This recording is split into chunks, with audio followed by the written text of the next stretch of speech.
रमजान हमारा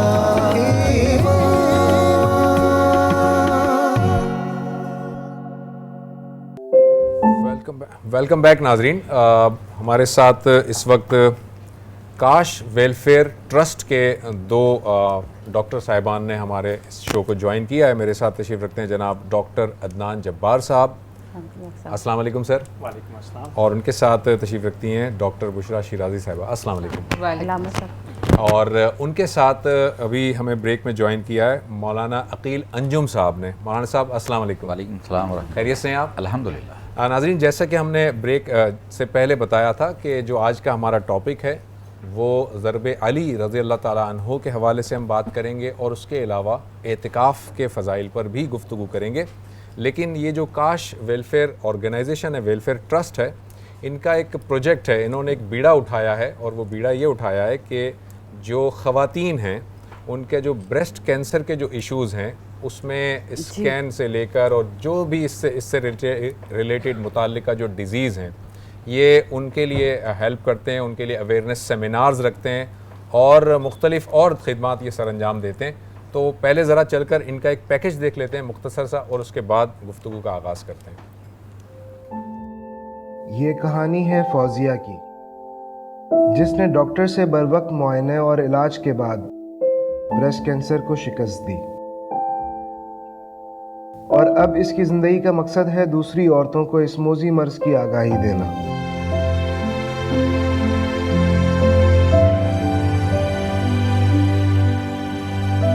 मौजू की हसासियत को मद्देनज़र रखते हुए VR टेक्नोलॉजी का इस्तेमाल किया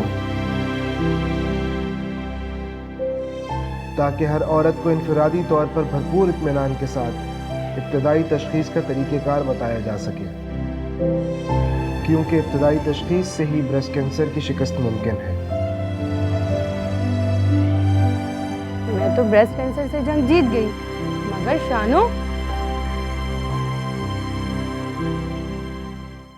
जी, यही वो काश है कि कहीं आपके पास ना रह जाए कि उसका क्या होगा। मैं तो ये जंग जीत रही हूँ, इसीलिए आज हमारे साथ ये काश की तरफ से डॉक्टर बुशरा और डॉक्टर अदनान हमारे साथ मौजूद हैं। डॉक्टर साहब, ये जो अभी हम देख रहे थे और वो जो आँख पे लगा के, क्या हम अपना खुद भी चेकअप कर सकते हैं? तो ये क्या थी चीज़ जो पहले मैं तो उसी को ही देखती रह गई, फिर उसके बाद मैं कहा हाँ जी डॉक्टर साहब।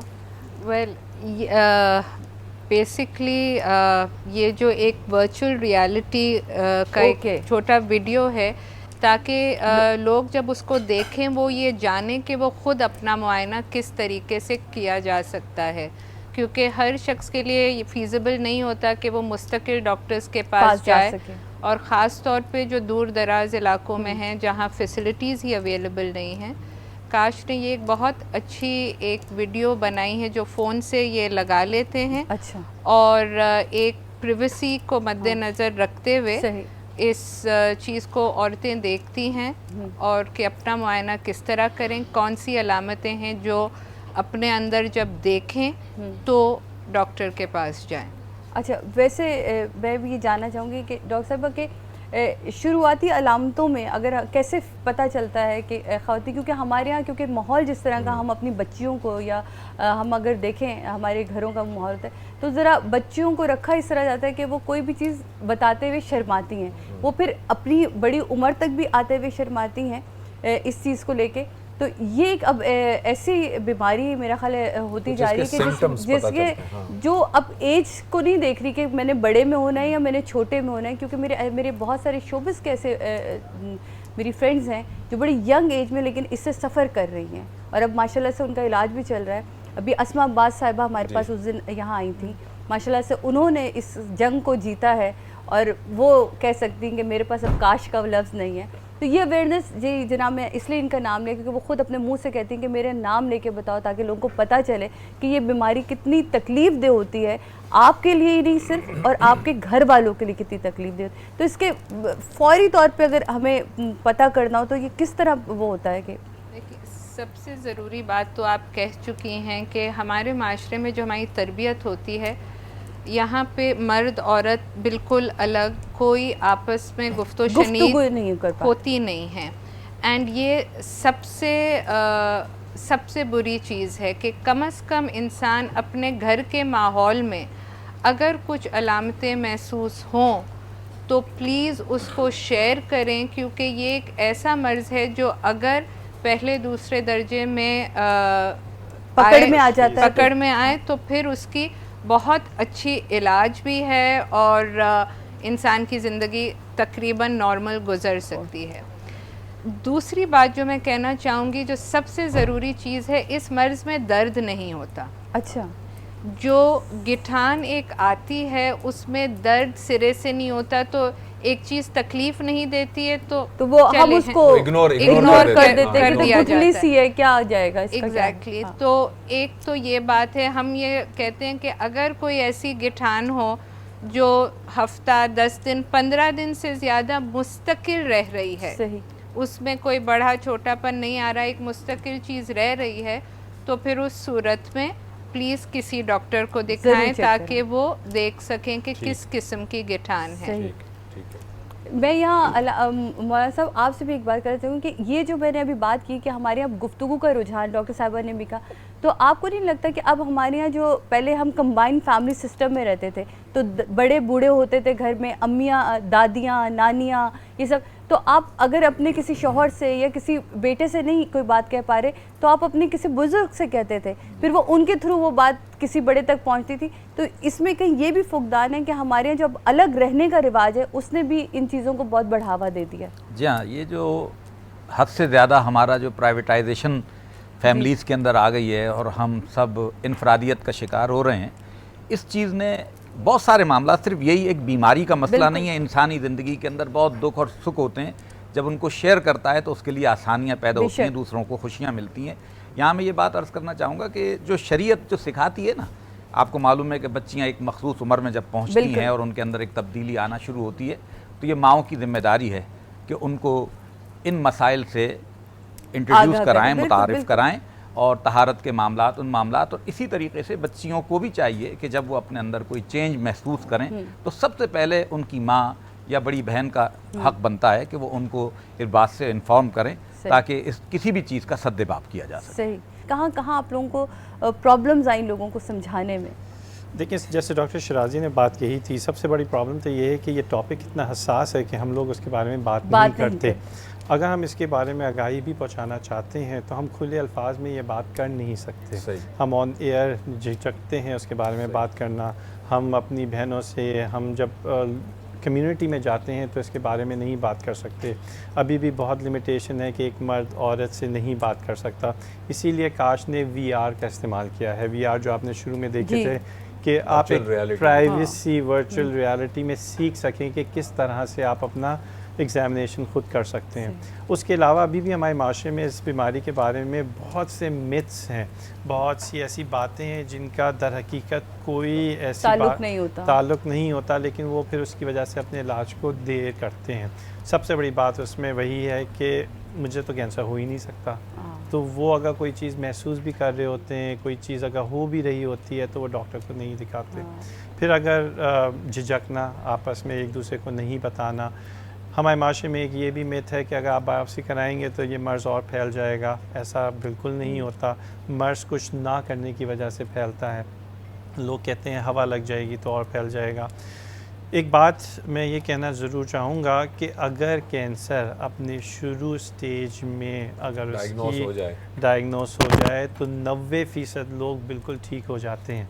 अच्छा। और अगर यही चीज़ हम अपना स्टेज बढ़ा के आए चौथे स्टेज में तो सिर्फ 10% लोग ठीक हो सकते हैं। अच्छा डॉक्टर साहब, ये जो आपने अभी जो ब्रेक में आप बता रहे थे कि ये जो है ना बढ़ता जा रहा है प्रॉब्लम, बिल्कुल, तो जो इसकी रीज़न समझ में आ रही हैं, बढ़ता जा रहा है प्रॉब्लम, या तो अवेयरनेस में लैक ऑफ अवेयरनेस हो रही है हमारी तरफ से, या फिर कोई ऐसी चीज़ें ख़वातीन की जानिब से बेएहतियाती हो रही हैं कि जिनकी वजह से बढ़ रहा है। जैसे अभी मौलाना साहब ने बताया था कि जो ख़वातीन फ़ीड नहीं करवाती अपने बच्चों को, तो इसी तरह की और कुछ प्रॉब्लम्स हो सकती हैं। एक्चुअली माशरे में कैंसर इस वजह से बढ़ रहा है कि हमारी माहौलियात, हर चीज़ में मिलावट हो रही है। हम बहुत सी ऐसी चीज़ें नहीं करते जो हमारी सेहत का ख्याल रखें। वज़न बढ़ना, जो लोग अपने वज़न से ज़्यादा ओवरवेट हैं वो ब्रेस्ट कैंसर के लिए एक रिस्क फैक्टर है। अच्छा। कुछ लोगों में ख़ानदानी रीज़न्स होते हैं, लेकिन वो सिर्फ 10% लोगों में ऐसा होता है कि जिनके ख़ानदान में अगर उनकी खाला, उनकी ममानी या उनके नाना नानी को हो तो ये जो है उन लोगों को ज़रा ख़ास ख्याल रखना चाहिए। तो ये ज़्यादातर माहौलियात की वजह से है। हम प्रिजर्वेटिव वाली चीज़ें ज़्यादा खाते हैं, हम वो चीज़ें ज़्यादा खाना पसंद करते हैं जिसमें मेहनत ना करनी पड़े, फ्रेश चीज़ें नहीं खाते। हर चीज़ में अब इस हद तक मिलावट हो गई है कि कैंसर बढ़ता जा रहा है। आपकी ये जो ऑर्गेनाइजेशन है काश, ये बेसिकली अब क्या क्या ट्रीटमेंट करते हैं आप? अवेयरनेस सेमिनार आपने जैसे कि बताया, That's right. फिर ट्रीटमेंट के सिलसिले में आप क्या करते हैं और क्या फाइनेंशियल हेल्प भी करते हैं आप? ये सारी चीज़ें ज़रा बता सो दीजिएगा। काश बेसिकली 4 एस्पेक्ट्स पे काम कर रहा है। जी। सबसे पहले तो अवेयरनेस कि ये बीमारी है और इसको किस तरह से आप अपने आप को बचा सकते हैं। ठीक है। उसका दूसरा एस्पेक्ट होगा कि हम अपने आप को किस तरह से इसका जल्दी मालूमात हासिल कर सकें, राइट। यानी स्क्रीनिंग ब्रेस्ट कैंसर के हवाले से अवेलेबल है, बहुत चीप है, हर शख्स एक्सेसिबल है, करवा सकता है, जिससे ब्रेस्ट कैंसर बहुत जल्दी पता चल जाता है। ठीक है। हर वो खातून जो 40 बरस की उम्र पे पहुंच गई हैं उनको सालाना अपना ब्रेस्ट मेमोग्राम करवाना चाहिए। जो तीसरा एस्पेक्ट काश का जिस पे हम काम करेंगे वो ट्रीटमेंट के हवाले से है। हम इन लोगों को वो अवेयरनेस दें कि किस डॉक्टर के पास जाना चाहिए, किस ऐसे इंस्टीट्यूट में आप जाएं जहां आपका इलाज जो है फाइनेंशियली और दूसरे एस्पेक्ट में बेहतर हो सके। और जो चौथा सबसे मोस्ट इम्पॉर्टेंट एस्पेक्ट है वो रिसर्च का, कि हमारी ख़वातीन में कैंसर क्यों हो रहा है ज़्यादा, हमारी क्या वो चीज़ें हैं, क्या वो लिमिटेशंस हैं जो हम वो ट्रीटमेंट जो बाहर मुल्कों में हो सकती हैं हमारे पास नहीं हो सकती। अभी मैं पिछले ही हफ्ते एस्को से आया हूँ, जो सालाना अमेरिकन कैंसर की कॉन्फ्रेंस होती है, लेकिन वहाँ वो ट्रीटमेंट्स आ रही हैं जो हमारे लोग तो उसको अफोर्ड भी नहीं कर सकते। एक दवा महीने की 9-9 लाख रुपए की है। तो रिसर्च बहुत ज़रूरी है कि हम वो क्या चीज़ कर सकते हैं जिससे हम लोगों को फ़ायदा हो। तो काश ने हर aspect from the diagnosis, awareness all the way to the treatment का बेड़ा उठाया है। इंशाल्लाह विद टाइम हम इसको आगे लेके चलेंगे। अच्छा, ये डॉक्टर साहब आप भी ज़रा बताइएगा कि आपके जो सेंटर्स हैं ये पूरे सिटी में हैं या पूरे कंट्री में फैले हुए हैं, और अगर सेंटर्स हैं जैसे एग्जांपल सिटी की बात कर रहे हैं तो कहाँ पर हैं? अगर ख़वातीन हमें सुन रही हैं और अगर कोई ऐसी ख़वातीन हैं खुदा न खास्ता, तो वो कैसे आपसे रब्ता करें? देखें, एक तो काश की मल्टीपल सिटीज़ में अलग वैसे नहीं हैं, मगर ये लोग अपनी टीम लेके फिर निकलते हैं। अच्छा, आपकी मोबाइल टीम्स हैं? मोबाइल टीम्स हैं जो जाती हैं मुख्तलिफ गाँव में या देहातों में या इवन शहरों में जाके वहाँ सेमिनार करते हैं या कैंप्स लगाते हैं जिसमें औरतें आती हैं, उनको सिखाया जाता है।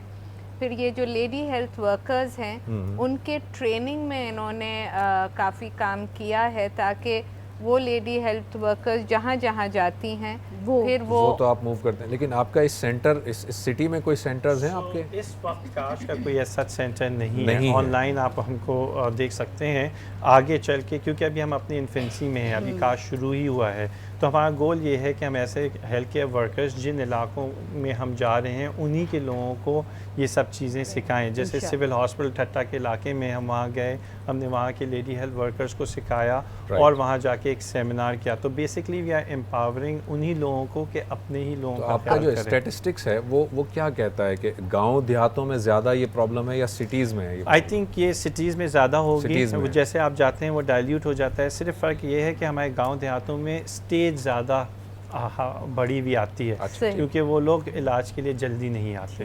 तो इस वक्त जो लोग हमारे सुन रहे हैं वो हमारी वेबसाइट, सोशल मीडिया पे जाके बहुत सारी चीज़ें ऐसी हैं, लेकिन जो रूरल इलाके हैं उसके लिए अभी ये लिमिटेशन है और इंशाल्लाह आगे चल के। थैंक यू वेरी मच जनाब। यहाँ लेना है हम एक छोटा सा ब्रेक, लेकिन मैं आपको ये बताती चलूँ कि हमारे साथ इस ब्रेक के बाद डॉक्टर साहब नहीं होंगे। तो thank you so much doctor साहब, और इंशाल्लाह ये काश एक उम्मीद लेके लोगों तक पहुँचे, इसके हमें इंतज़ार रहेगा।